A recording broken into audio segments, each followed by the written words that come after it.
Assalamualaikum warahmatullahi wabarakatuh.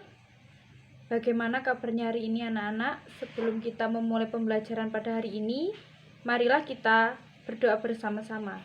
Bismillahirrohmanirrohim.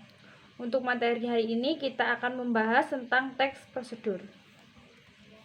KD-nya, menyimak, memahami informasi secara umum, serta terperinci sebuah penjelasan tentang proses pembuatan sesuatu.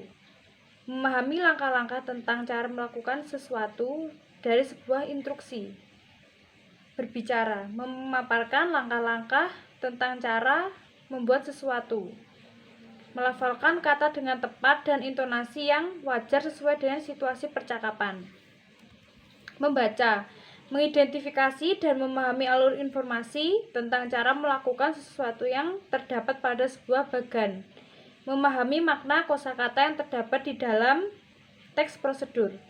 Memahami ide pokok dan mengidentifikasi informasi pendukung dalam teks prosedur. Teks prosedur yang berisi tentang hal berkaitan dengan topik. Menulis, mengidentifikasi dan memahami struktur organisasi, ciri kebahasaan, serta tujuan teks prosedur. Menulis teks prosedur tentang topik, lingkungan, dengan struktur dan ciri kebahasaan yang benar. Pengertian teks prosedur. Teks prosedur adalah teks yang berisi langkah-langkah atau tahapan yang harus dilakukan untuk mencapai suatu tujuan.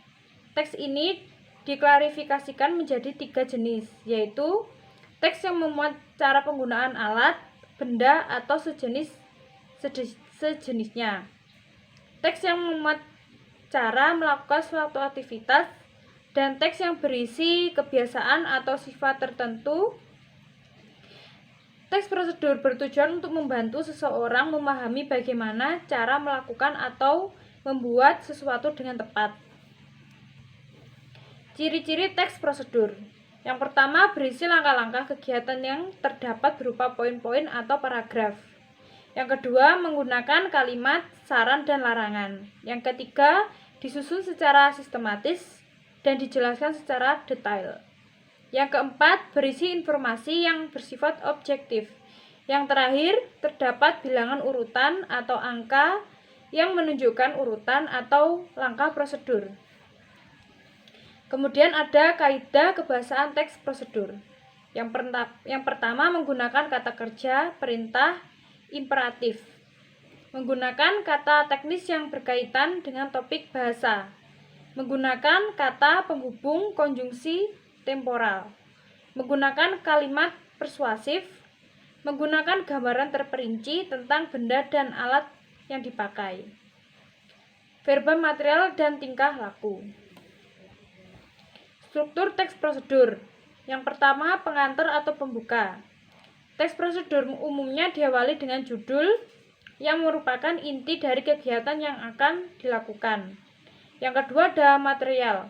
Pada bagian ini berisikan bahan-bahan, alat-alat atau material yang diperlukan dalam melakukan kegiatan atau membuat sesuatu.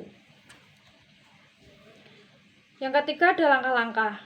Bagian ini berisikan langkah-langkah yang harus dilakukan untuk memperoleh hasil sesuai dengan tujuan teks prosedur. Yang terakhir ada simpulan. Setelah selesai melakukan kegiatan sesuai tahapan, di akhir teks prosedur terdapat simpulan kegiatan.